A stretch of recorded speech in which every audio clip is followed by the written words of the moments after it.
and interviews, along with news, traffic, weather, and sports from all across Idaho. The Salt and Light Catholic Radio Network now presents Morning Light with your hosts Brian Howell and Hope Ryan. Good morning, broadcasting live from the St. Gabriel studio on the Boise Bench. It is another marvelous Monday edition of Morning Light. Who do we have coming up on this August 15th? Well, just to warn everyone, I got a lot of sleep last night, so we know what happens when that happens. So today, passionately pro-life advocate Emily Noggle, she will be here. Financial fitness provided by Tim Zadzora and Margaret Hampton from the Diocese of Boise. Plus, we will have our such items. Brother Jonathan, we would love to know how to pronounce properly your last name. Yeah, by the end of the week, if possible. He is part of the Missionary Servants of the Word, and today we celebrate the Assumption of the Blessed Virgin Mary.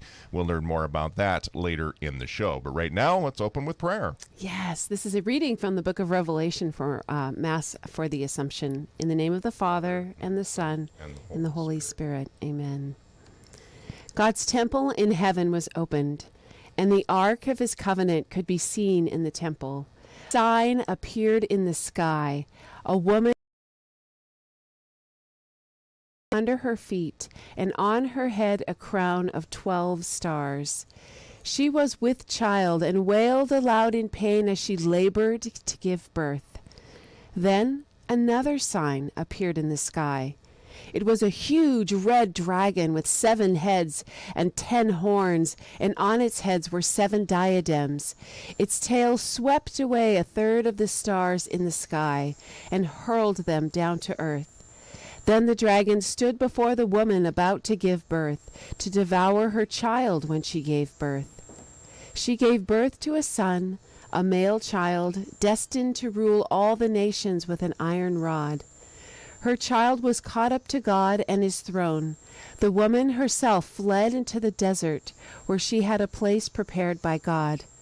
Then I heard a loud voice in heaven say, "Now have salvation and power come, and the kingdom of our God and the authority of his anointed one."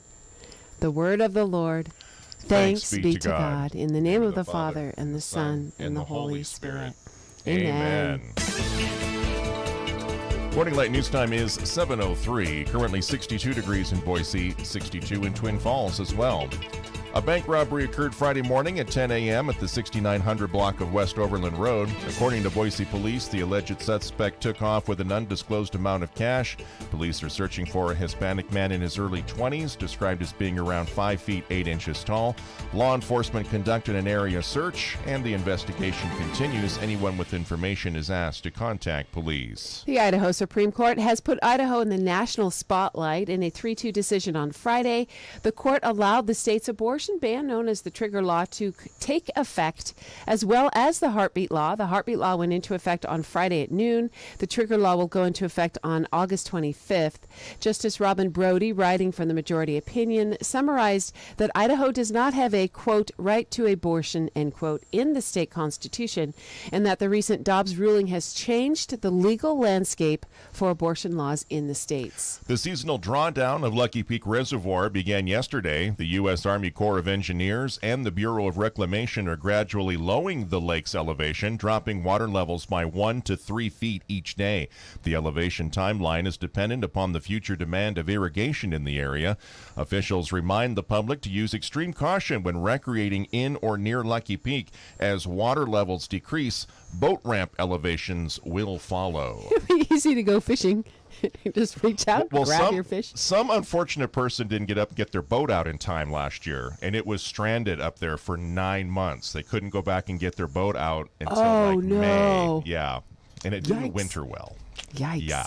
The yellow bus will be making its rounds soon, and here's a reminder of when to stop for a school bus.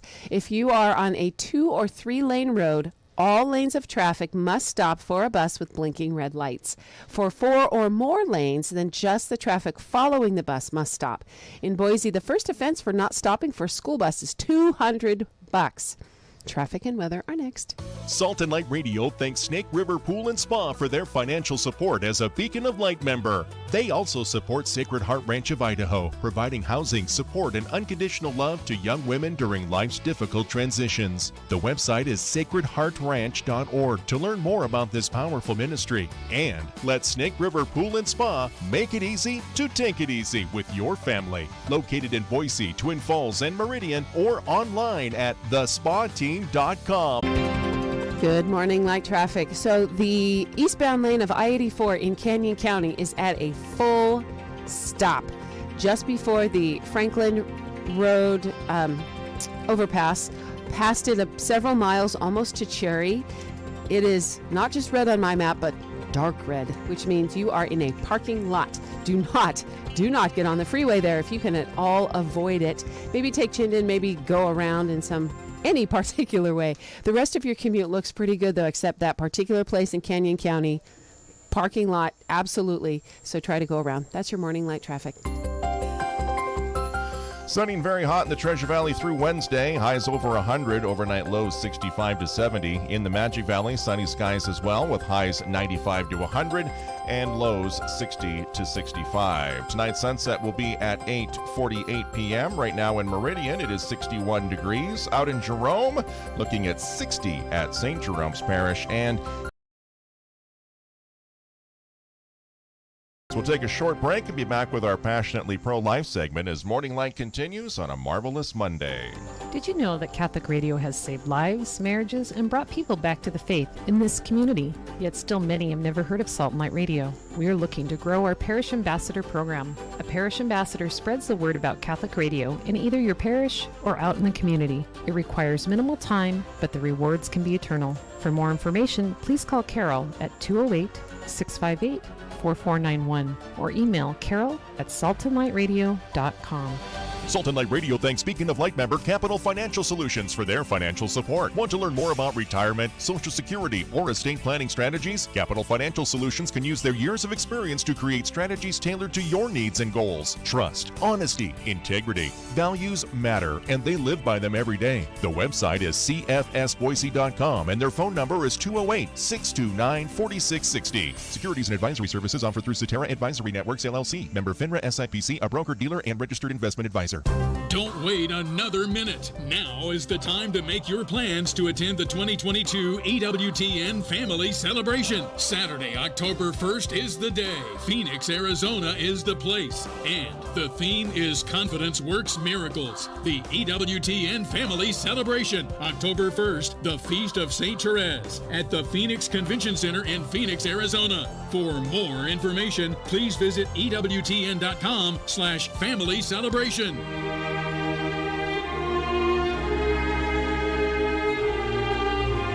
Human life is sacred, as written in paragraph 2258 in the Catechism of the Catholic Church. God alone is the Lord of life, from the moment of conception until its natural end.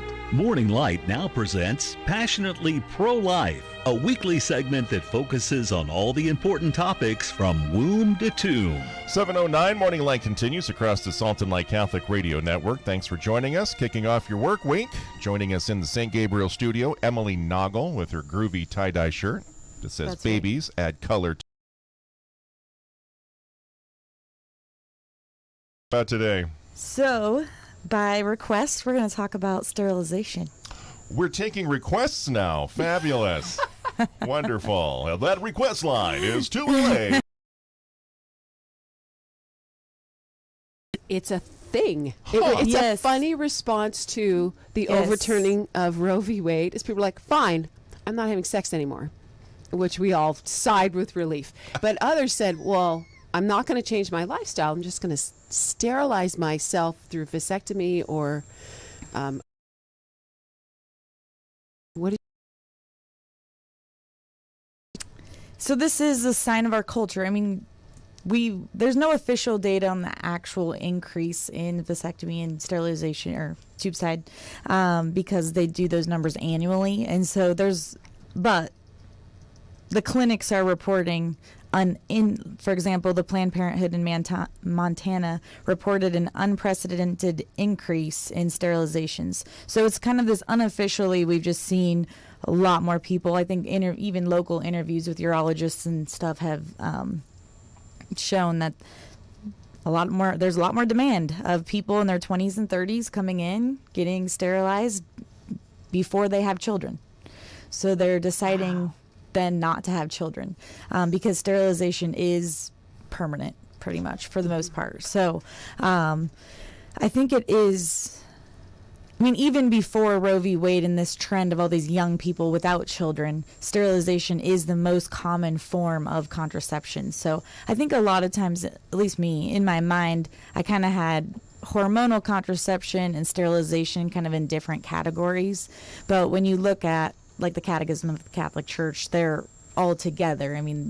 Sterilization is a form of contraception. It's preventing, it's severing the sacred act, with its unitive and procreative purposes. It's severing that into basically, none of that is possible. It's kind of more pleasure driven, which is part of the reason why the church then, it's a morally illicit. I don't know the nice way to say it. But right. I want to be sensitive. I want to be sensitive to the people who've, maybe been there, especially there's a lot of people who maybe don't realize that is contrary to the teaching of the Catholic Church, and sterilization is contrary. Right. I appreciate your sensitivity there and my lack of it, because my mother experienced that. Like, she had her third kid, and like right after birth, they're like, you want your tubes tied, right? Which is, always the best time to make a major decision about your body. Yes. 10 minutes after you've given birth. She was like, well, sure, right.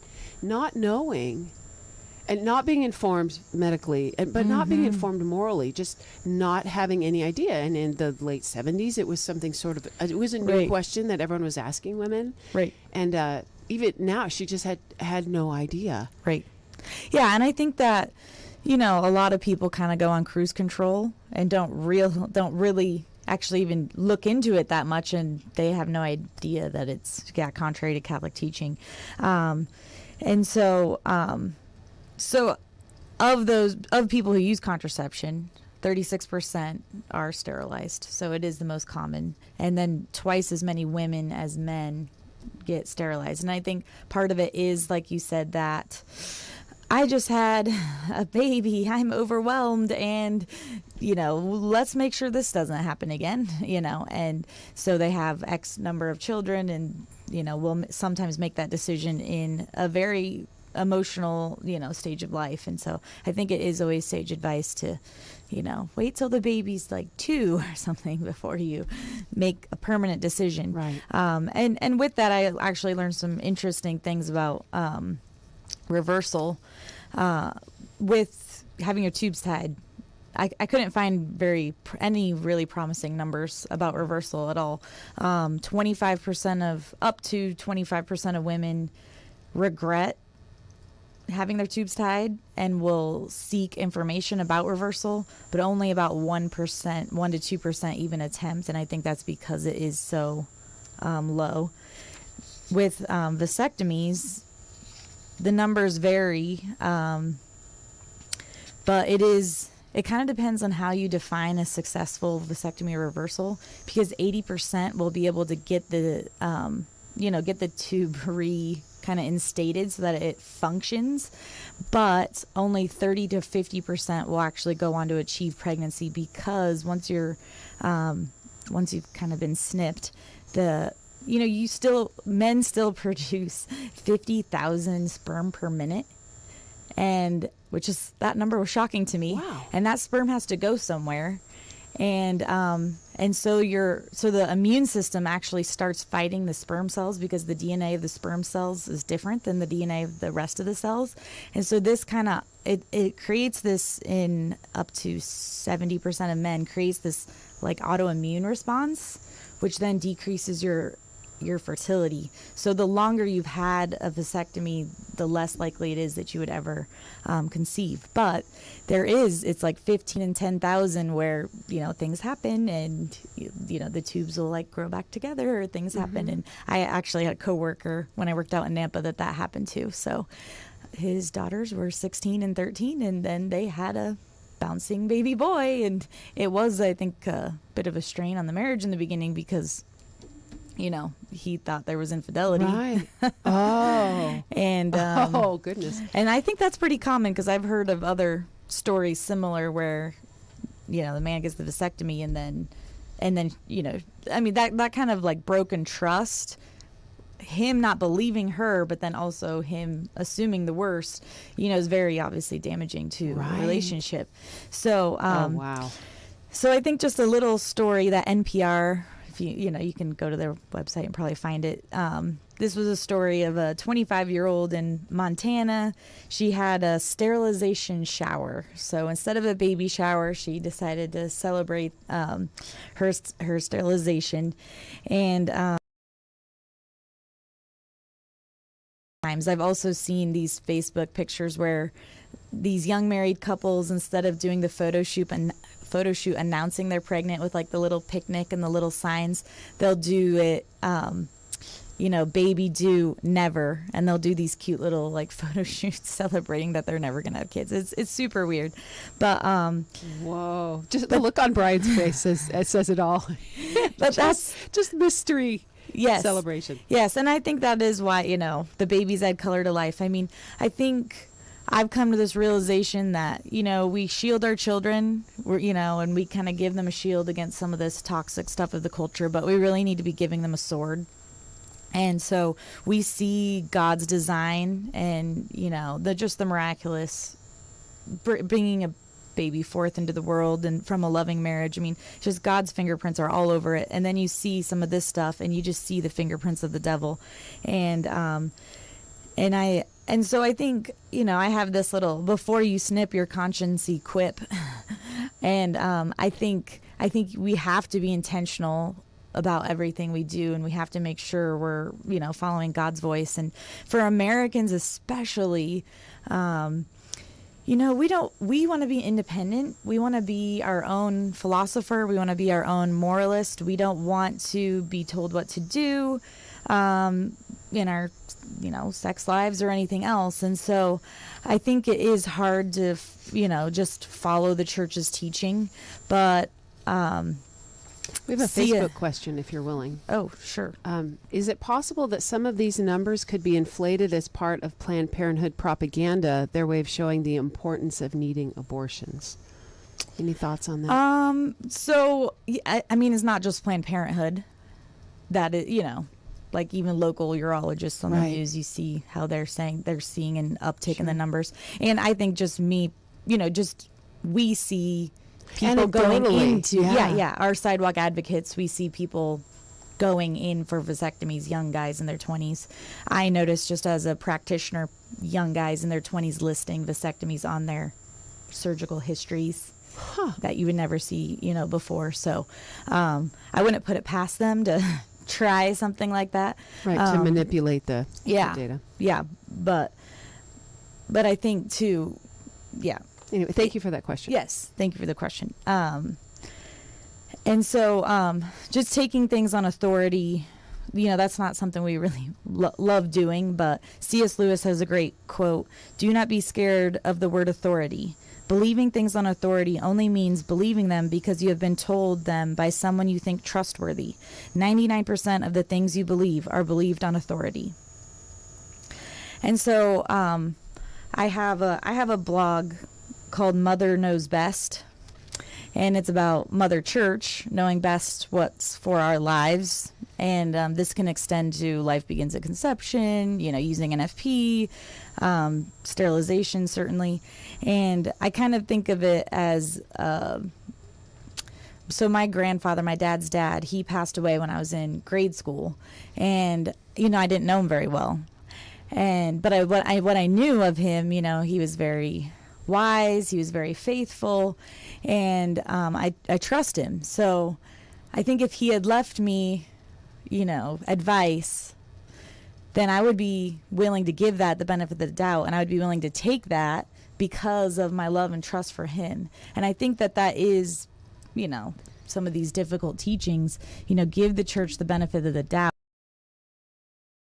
And teaching and really look into the side effects and stuff of of sterilization as well, because they are there. I mean, you think it's just easy, side effect free, but that's not actually true either. And so I just did a search and I found this on the USCCB website, and I just want to share this because I think it's really well written.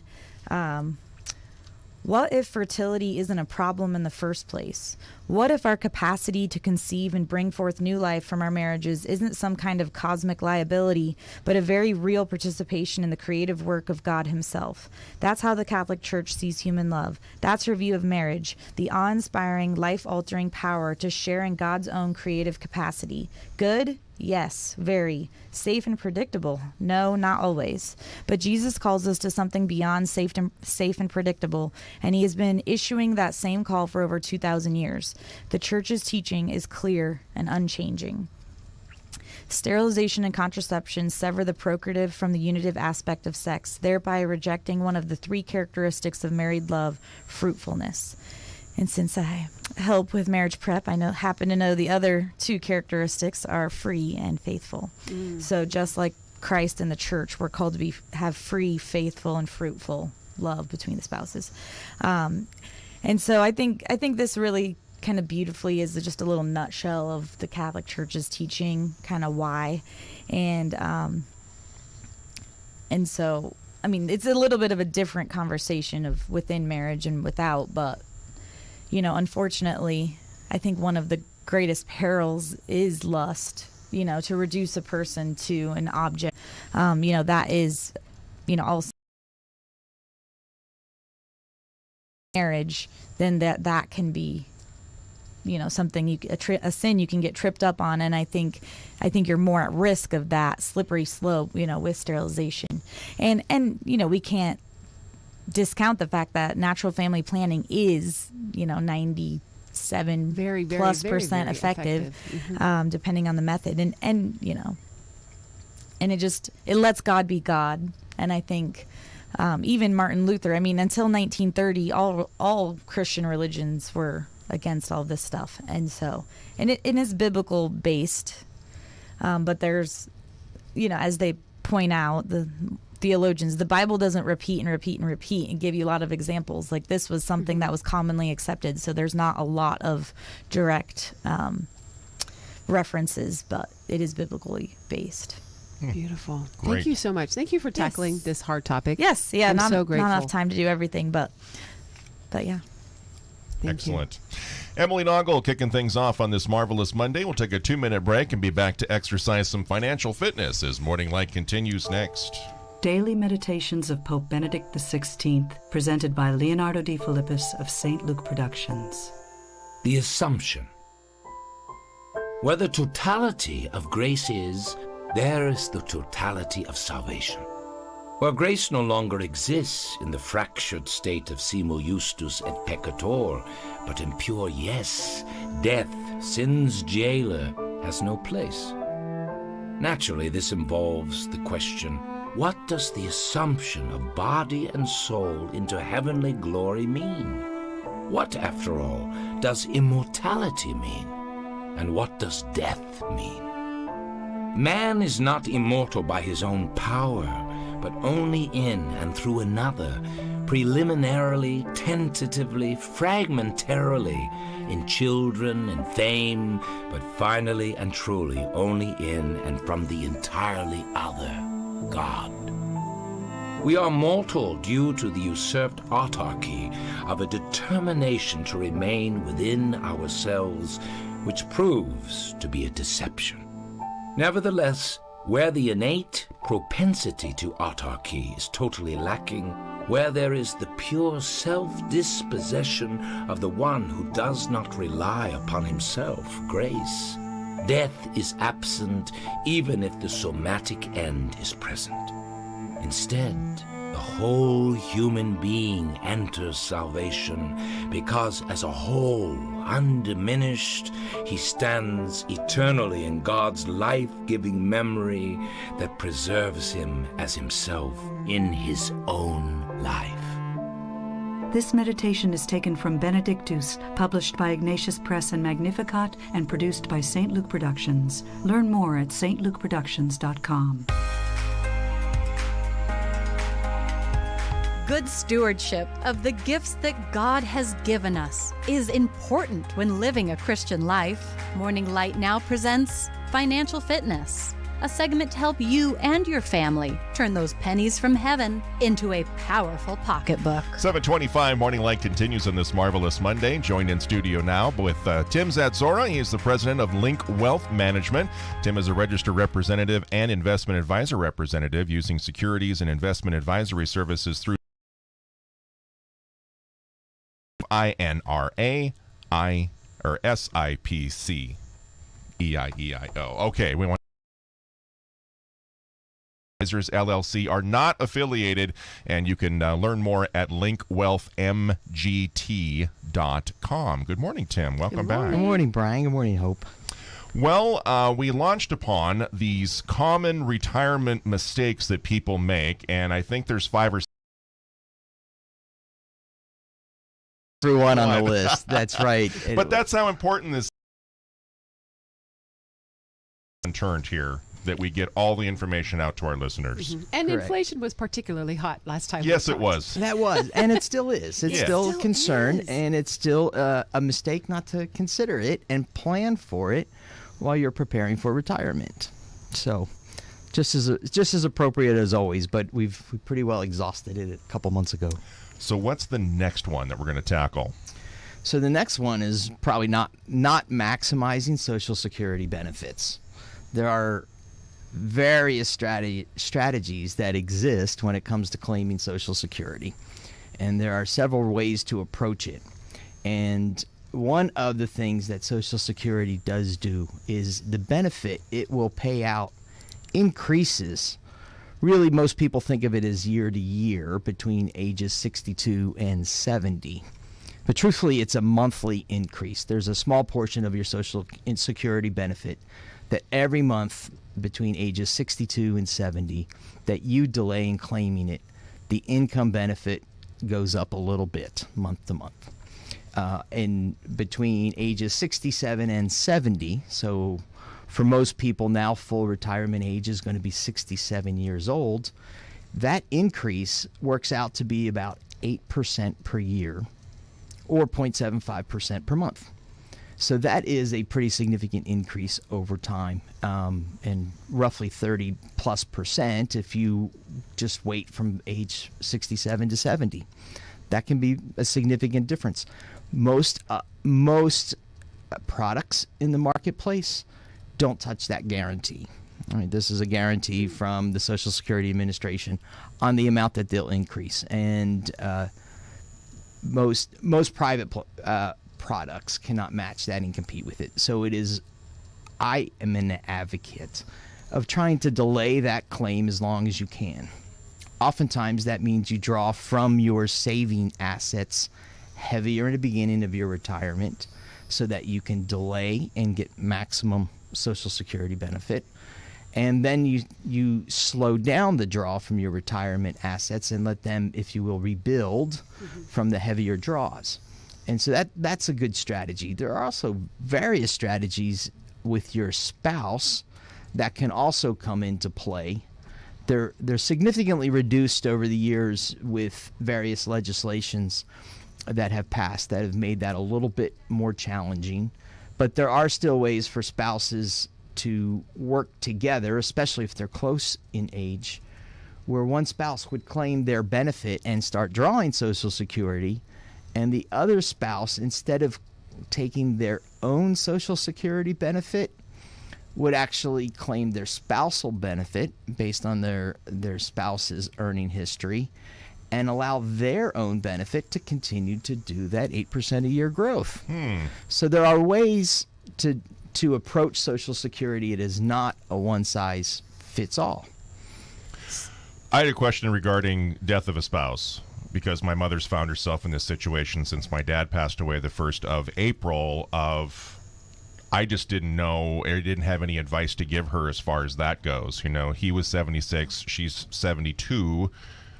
Does she get any of his benefit his Social Security now that she's a widow? Yeah. I wasn't quite sure about any of that to help her financially as she faces a pretty daunting task of trying to continue. And that's a great question. Absolutely one that has to be kept in mind when planning for retirement.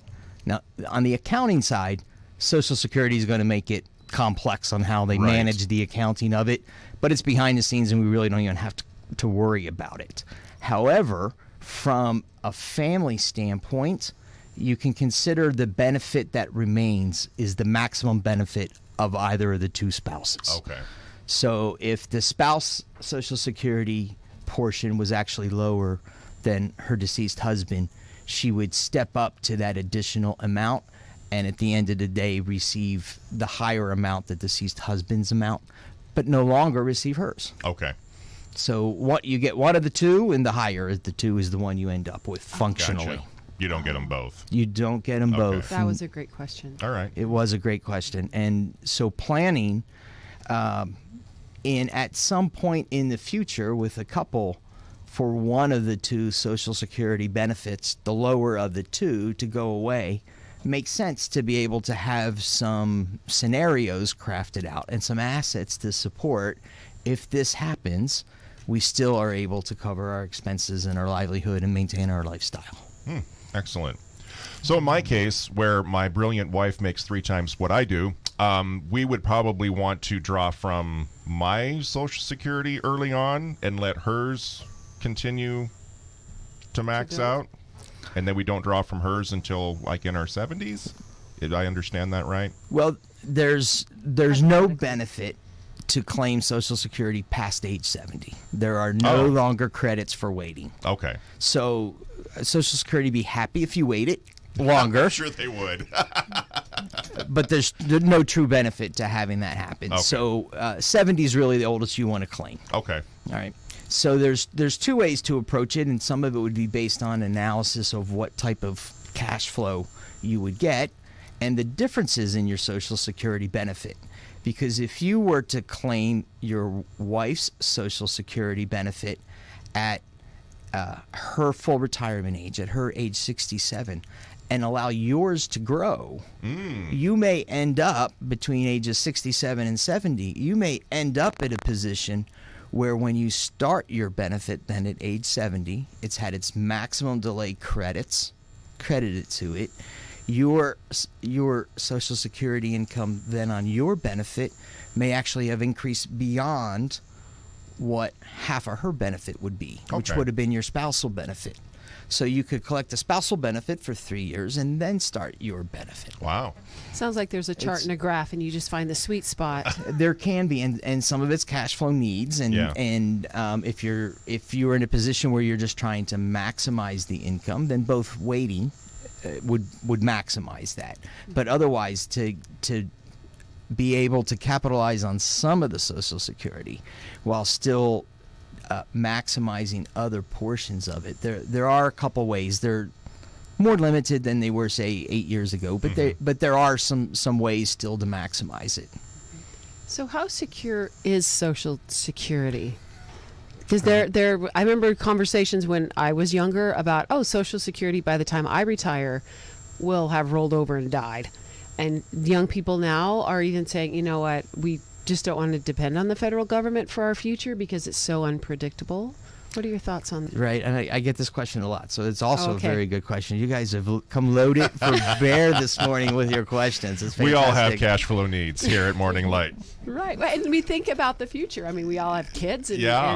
and we chose to have kids later, right? So it's like our retirement and kids in college is going to coincide possibly. And So I currently, with under the way the world is running, I find myself in the camp where I believe Social Security is going to stay intact and it's going to be there. Okay. Now, having said that, I also don't believe that the value of Social Security 10 years down the road is going to be equal in real terms, back to an inflation Right. discussion, is going to be equal to the value it is today. And I would say today it's less valuable than it was 10 years ago. And that's because the increases in payouts of Social Security are most likely, as they have been over time, going to increase at a lower rate than inflation eats away at the purchasing power. So you may have heard this in the past as a term called inflating away the debt. But the government, that's one of the ways that debt can get inflated away. It is a more of a political problem than it is a financial problem. Right. I'm in the camp where Social Security itself would be a relatively easy fix. It would have political consequences, which is why it's not the path that's taken right now. Medicare, Medicaid is a whole different story, being blank check programs. So those are a bigger challenge. Social Security can be fixed pretty easily. So I'm not too worried about the insolvency. What has to be considered when thinking of Social Security is, one, how do we maximize the benefit? And two, how do we project that we're going to have a diminishing value of it? So let's plan on it not meeting, as 10 years from now, it being less valuable to us from a purchasing standpoint. Okay. And having that built into our plan. Oh, okay. So which was my next question, was what advice are you giving people, or what scenarios are you tackling most often regarding Social Security and benefits? Could you kind of dig into that question a little bit more? When people are asking you, how do I maximize this best? What are like the two most common pieces of advice that you are giving? So I can make sure that all that we've talked about, I can synthesize, kind of summarize here at the end. Right. Having a plan. All right. Number one, because... in all things of life, really. Right. My favorite Yogi Bearism, if you don't know where you're going, you're probably going to end up somewhere else. And to maximize Social Security, to really exploit it to its maximum benefit for a family, you have to be able to back up and plan for it. You have to be able to recognize, and this is a piece, maybe, hope that gets to your question, the decision to retire and the decision to draw Social Security are really two separate decisions. Most people conflate them and think they have to happen simultaneously. There's absolutely no reason they have to happen simultaneously. They can be two separate decisions. And if you are forward planning enough, you can build the assets necessary, allowing you to exploit Social Security and maximize its benefits, while also meeting your income needs and retiring sooner than you start Social Security. Excellent. Thank you. Because I've heard of some elderly people who were like trying to work both ends. It's like, well, I'm collecting my Social Security, but it's not enough, so I'm going to work part-time. I'll be a greeter at Walmart, but I can only make up to a certain level before it starts affecting my Social Security. So it's like we're trying to play both ends to increase the amount of income And in the the reality household. is that Social Security by itself is not enough. Do you For find most that to people, be? it is not enough. No. Right. For most people, it is not enough. Okay, so as part of the plan is to realize that when you get there, that just won't cover your expenses. It won't for most people, not at all.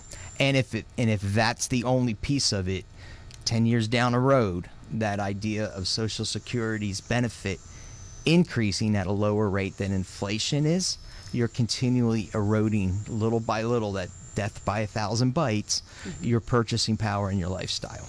Wow. And Brian, you mentioned something that, again, was a fantastic point. If you are below your full retirement age and start drawing Social Security benefits and continue to work, there's an earnings test, is what the Social Security Administration will call it. And some of your, if not all of your Social Security benefit, and it's based on how much you earn, will be deferred until you reach full retirement age. So it could very conceivably be, if at age 62 or 63 you start drawing Social Security and you say, hey, I'm going to start working again, you could see your total benefit from Social Security get deferred. Yeah. So when you turn age 67, you would see an increase in your Social Security benefit.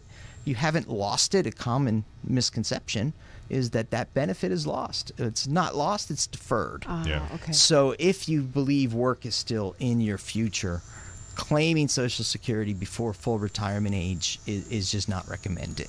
Wow. All right. Thank you so much. That was great. We got through one more. We are really. We're going to milk this subject for months. But I'm grateful I love that you're it. willing to go into a lot of detail. I mean, Brian and I have a lot of questions. We hope we're representing other people who have some of those same questions. Absolutely. So thank you. And Thank you. there's some of the best questions I've heard. That's fantastic. He's buttering us up.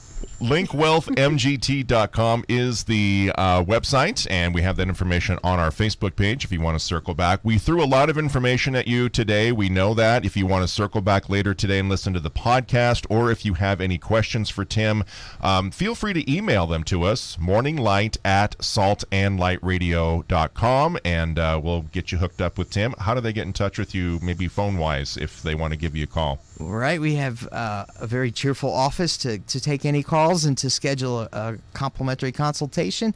And our number is 208-898-9900.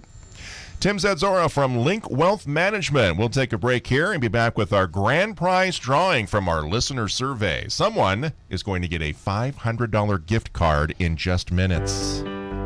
Beloved women of Idaho, you are invited to the Idaho Catholic Women's Conference, themed Triumphant in Joy and Sorrow. Join hundreds of women from across Idaho and Oregon on Saturday, September 10th from 8 a.m. until 3 p.m. The on-site conference will be hosted at St. Paul's in Nampa, but you are welcome to watch online or attend a local watch party. Our keynotes are national speakers Kimberly Hahn, Sister Maria Juan Anderson, and Antonia Salzano, the mother of Blessed Carlo Acutis. We will also have Mass with Bishop Peter Christensen, Reconciliation, Adoration, a relic of St. Therese of Lisieux, a mother's room for nursing infants, and a Catholic marketplace. Don't miss it. For more information and to register, go to idahocatholicwomen.com. That's idahocatholicwomen.com, or call us at 208-344-4774. Please join us. Support for Salt and Light Radio comes from the Catholic Benefits Association. Never before in our country have our religious freedoms been more directly under attack. Federal government agencies have dismissed the values of Catholics, and now we've discovered new plans against Catholic employers and Catholic healthcare itself. Visit CatholicBenefitsAssociation.org to educate yourself and prepare for the next battle for your religious freedom. That's CatholicBenefitsAssociation.org, the first line of defense for Catholic employers.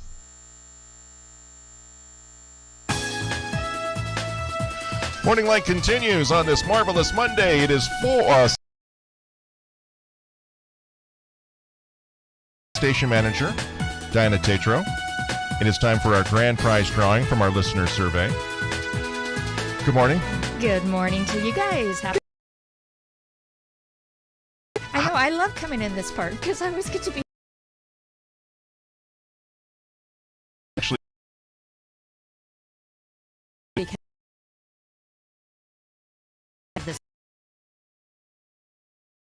how we can best serve our listeners, because this is a listener-supported radio station. So we need to know how you listen, what stations you listen to, AM, FM. So those really help us a lot. So thank you to all those people who actually completed that survey. All right. Awesome. And all those people who did have gone into the hopper here. We're going to give it a few spins. And we'll pull out a name here to see who the winner is. Digging around, digging and digging. Do we have somebody? It's Ryan with an R. All right, drum roll. Oh my gosh. Mary Dunn from Boise. Dunn! Congratulations. Mary Dunn. Congratulations indeed. All right, a $500 gas card just for filling out a survey. And Mary, I'll be giving you a call just shortly. Excellent. Thank you. That is so exciting. Mary, well done. Thank you for filling out the survey. If people have input, how do they let you know or let people here at the station know their thoughts or opinions? You know what? That's a great question. The best way to do it is either go online. There is another survey that actually can be completed online if it's not for the gift card, or they can reach out to us at info@saltandlightradio.com, or they can actually just give us a call at 208-344-4774, and I'd love to talk to anybody that has some suggestions or thoughts. Great, thank you. All right, time for Saint of the Day. When we return, we'll wrap things up with Margaret Hampton from the Diocese of Boise. This is Franciscan Media's Saint of the Day for August 15th. Today we celebrate the Assumption of the Blessed Virgin Mary. Today's feast has been observed since at least the 5th or 6th century, but it was only in the mid-20th century that Pope Pius XII formally proclaimed the Assumption of Mary as a dogma of our faith. On November 1st, 1950, the Holy Father said, "We pronounce, declare, and define it to be divinely revealed dogma that the Immaculate Mother of God, having completed the course of her earthly life, was assumed body and soul to heavenly glory." The Pope proclaimed this dogma only after a broad consultation with bishops, theologians, and laity. There were few dissenting voices. When did Mary die? Where did Mary die? How did Mary die? Scripture does not give us definitive answers to any of these questions, or an account of her Assumption. Some place it just after death, but before burial. Others say she did not die at all, but was assumed into heaven at the end of her natural life. What we do know and believe is that Mary shares in her Son's glory.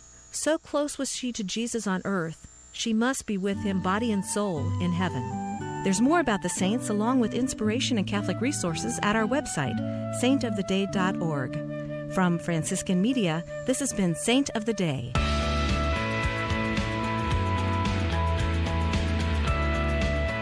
7:46, 14 minutes away from 8 o'clock as we wrap up a marvelous Monday edition of Morning Light. For the Diocese of Boise, and she's here today to talk about how August is National Make a Will Month. So we're just trying to prepare folks out there. We had Tim in talking about Social Security, but other than preparing for retirement, or lack of preparation, I should say, I think this is something that we as human beings, I don't know if we just think if we stick our head in the sand that we're not going to pass away, but we really need to make sure that our families and our fortunes, however big they may be, are somehow protected by having something in place like a will. Good morning. Good morning, Good Brian. morning. Thank you. I've actually worked a lot with Tim. We've been putting on life planning seminars throughout the diocese for a number of years, and he's gone with me out into the community, up into Orofino and Kamei, with some real other areas too of the state. And so this new new service the diocese is offering hopefully will make it a lot easier and affordable for everybody to take care of this important matter of creating a will. Most people don't have a will. There was an article in the Idaho Catholic Register, and so if you were unable to read that, I would encourage you to do so. But some of the things you're going to share with our audience today in the article, as far as like some online options people can check out? Exactly. We have a new tool on our website for the Idaho Catholic Foundation. It's called, and you can easily access it by going to. I've got the link in our Facebook feed. Great. It's so called. It's there. All right, givingdocs.com/Catholic Idaho. Anybody can go there and create their will online. It's not only your will, but you can create your healthcare directive, guardianship if you have minor children, and healthcare directives, and power of attorney. But it's a great, easy tool that anybody can access. It takes about 20 minutes to do your will. And then you have this tool for life. If you have to go in and change things, you can. Is it official? Like this is a legal document when you are done? It's legal and binding in all the states.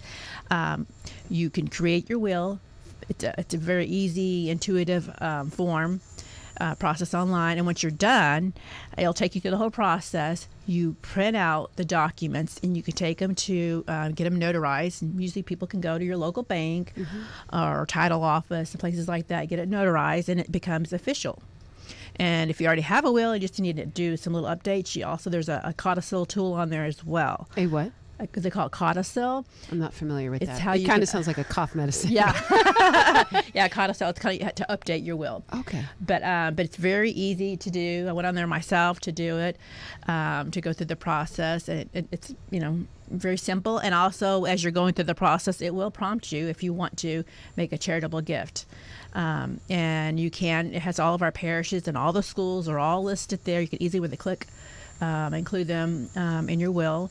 You do not have to make a legacy gift, but there is the option, and you can add other favorite charities you want. You can add that in there too.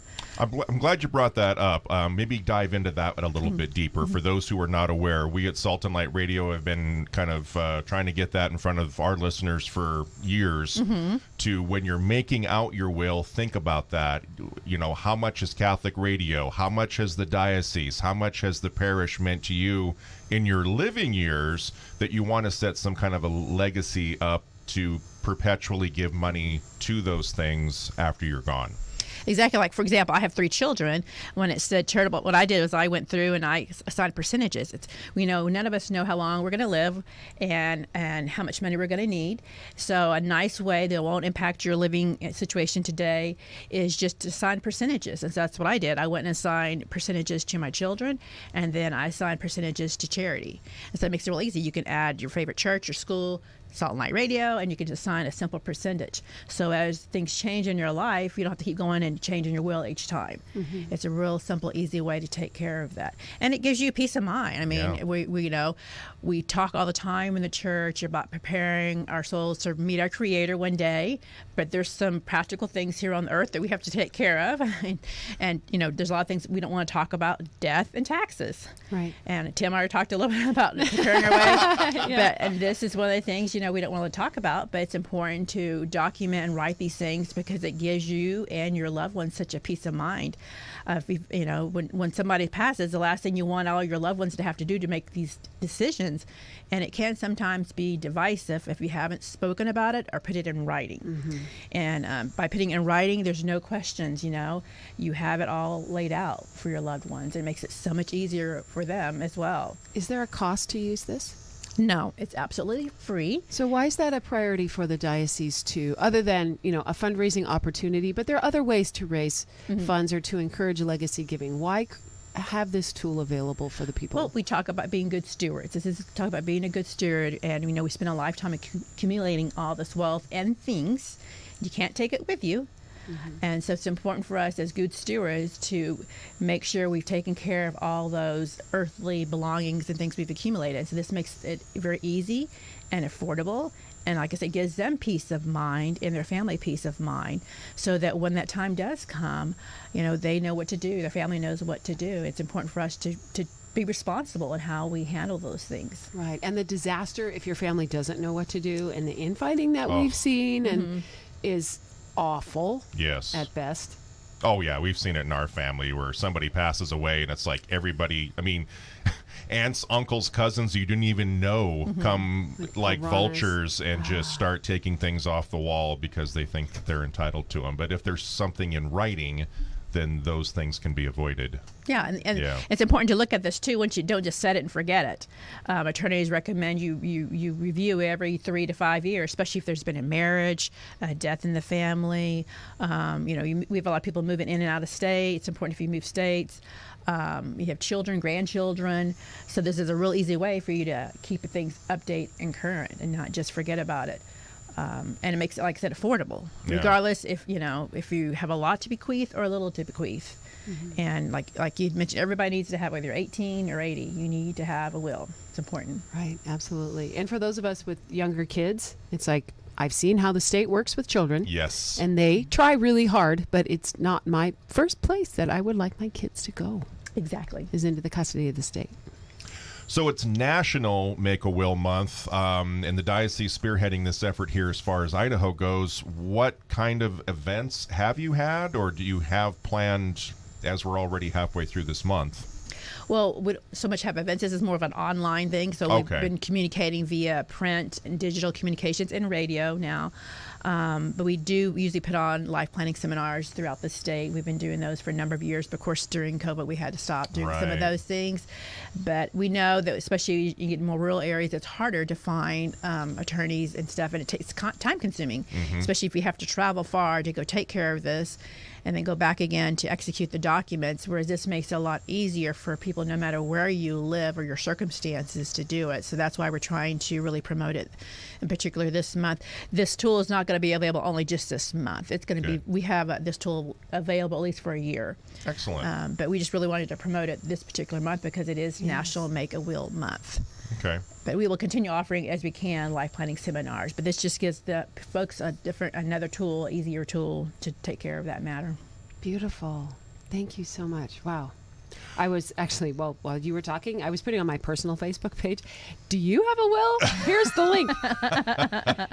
Because even, we think about it, we think, oh, that's something we need to do. Like for us, this year is the year it's going to happen. And it's like, I'm out of excuses. I have a free tool, and it's like online fill-in forms. I'm a boss when it comes to online fill-in forms. I could totally do that. So this is really the opportunity. So if you're friends with me, there's the link. If you're friends with Morning Light, there's the link. Yeah, because a friend of mine, she lost her mom. I lost my dad. In fact, their funerals were the exact same day back at the end of April. And it's really put this in the forefront in our household as well. It's like, okay, we're seeing other people and we're having to deal with it within our own family. Why have we not taken the time to do this?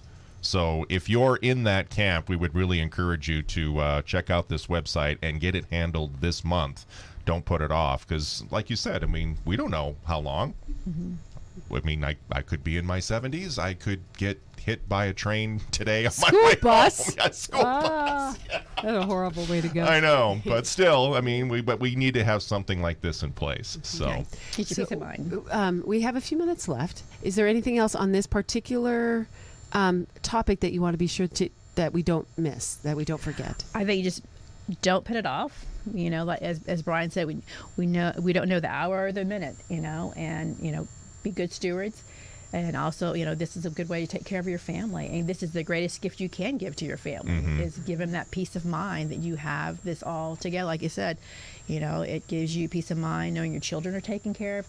And for those who have pets, it even has a little thing there on how you can take care of, how your pets are going to be taken care of too.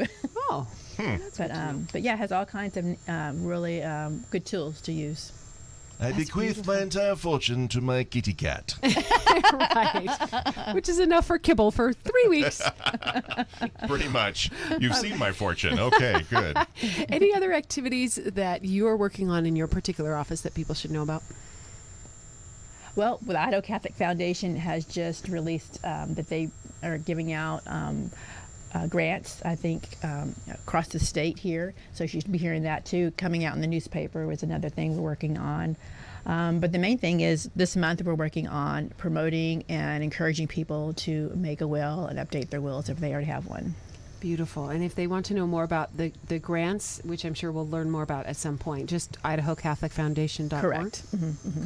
And if you can't remember the givingdocs.com/Catholic Idaho link, you can also go to the foundation website.